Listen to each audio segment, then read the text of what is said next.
नमस्कार प्यारे साथियों, आज हम इस वीडियो में बात करने वाले हैं बिहार बोर्ड 2024 एग्ज़ाम के बारे में, जो कि ज्योग्राफी का हम 3 पार्ट बना दिए थे। उसमें 15 सब्जेक्टिव क्वेश्चन यानी शॉर्ट टाइप क्वेश्चन कंप्लीट हो गया था। ये आपका पार्ट 4 है, जिसमें 16 से 20 तक आपको बताया जाएगा, जो कि 2024 बोर्ड एग्ज़ाम के लिए काफ़ी महत्वपूर्ण है।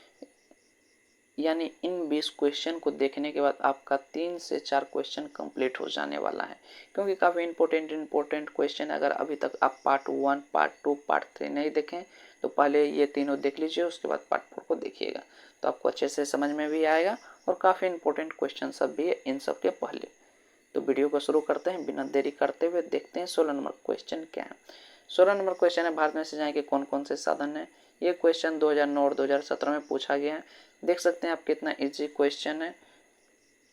तो भारत में सिंचाई के निम्नलिखित साधन है। आपको पता होगा कुआं का पहले प्रयोग किया जाता था, अब तो नहीं किया जाता है, लेकिन नहर का किया जाता है, नदी का किया जाता है, ट्यूबवेल का भी उतना उपयोग नहीं किया जाता है।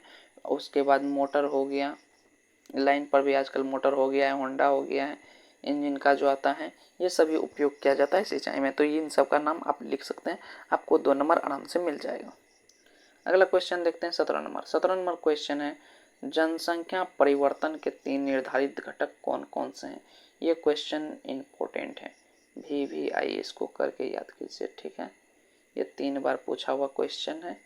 ज्योग्राफी में ऐसे बहुत कम ही क्वेश्चन है जो 3-4 बार पूछे गए हैं, तो इन सब क्वेश्चन को आप ध्यान में रखिए। जो 3 से 4 बार पूछा गया है, 2 बार से ऊपर पूछा गया, ये सब क्वेश्चन आपके लिए काफ़ी इंपॉर्टेंट हो जाते हैं। तो जनसंख्या परिवर्तन के 3 निर्धारित घटक कौन कौन से हैं, देखते हैं क्या है। विश्व के प्रत्येक क्षेत्रों में जनसंख्या में असमानता पाई जाती है और उसमें समय समय में परिवर्तन भी होते रहता है, क्योंकि परिवर्तन ही प्रकृति का नियम है। इस जनसंख्या परिवर्तन के 3 घटक निम्नलिखित हैं। जन्म दर है, मृत्यु दर है, जनसंख्या प्रवास है, ये तीनों हैं। तो जन्म दर में क्या होता है, एक वर्ष में प्रति 1000 व्यक्ति पर जितने जीवित बच्चे जन्म लेते हैं उन्हें उन संख्या को जन्म दर कहा जाता है।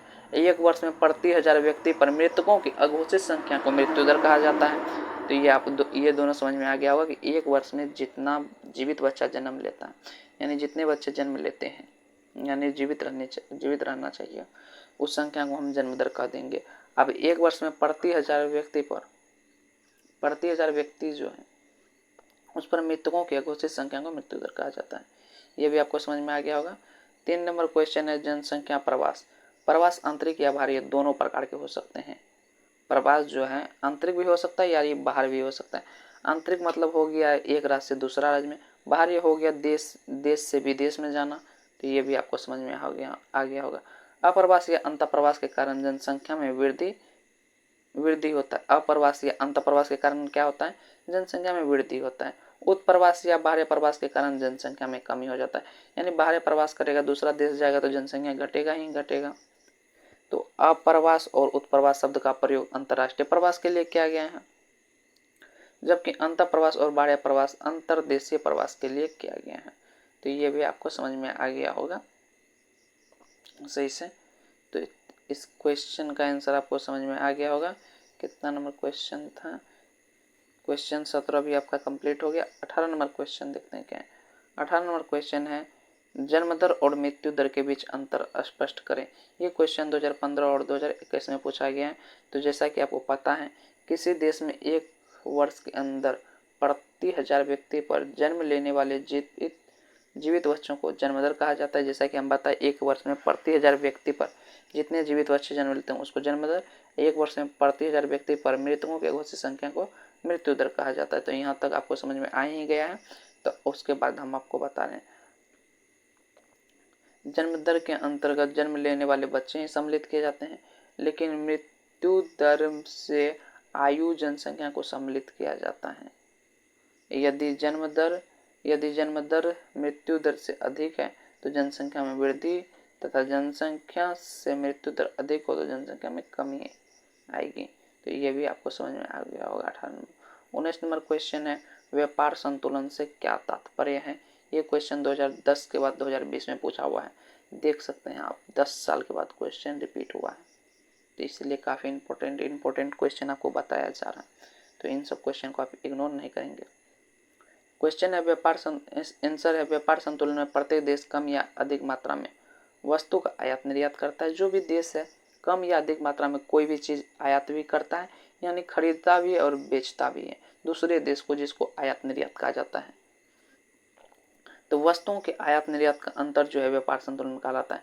वस्तु का जो भी आयात करता है और निर्यात करता है उसका अंतर क्या कहलाता है? व्यापार संतुलन कहलाता है।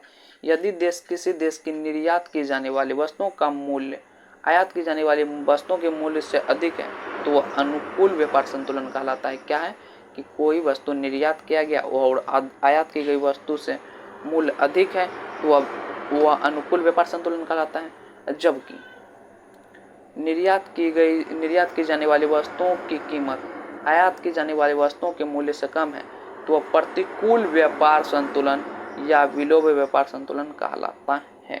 यह भी आपको समझ में आ गया होगा। 19 नंबर 20 नंबर क्वेश्चन है जो कि आखिरी क्वेश्चन है पार्ट 4 का।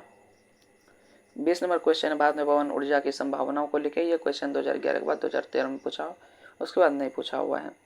क्वेश्चन आंसर इसका भारत में पवन ऊर्जा की अच्छी संभावना है। भारत में जो है पवन ऊर्जा की अच्छी संभावना है। अभी तक भारत में पवन ऊर्जा के क्षेत्र में विशेष प्रगति नहीं हुई है। पवन ऊर्जा जो है विशेष प्रगति नहीं हुआ उसमें, किंतु भविष्य में इसकी अच्छी आशा की जाती है। पवन ऊर्जा की गणना जो है गैर पारंपरिक ऊर्जा स्रोत के रूप में की जाती है। तो ये भी आपको समझ में आ गया होगा। तो अभी तक आप सभी वीडियो देख लिए हैं तो आपका ज्योग्राफी में अच्छा खासा नंबर कंप्लीट हो जाएगा, क्योंकि काफ़ी इंपॉर्टेंट सब क्वेश्चन है। तो अगर आपको वीडियो अच्छा लगा है तो लाइक कीजिए, सब्सक्राइब कीजिए, कमेंट कीजिए, अपने दोस्तों के साथ भी शेयर कीजिए। मिलते हैं अगले वीडियो में इसी तरह के important objective and subjective video के साथ। धन्यवाद प्यारे साथियों, धन्यवाद।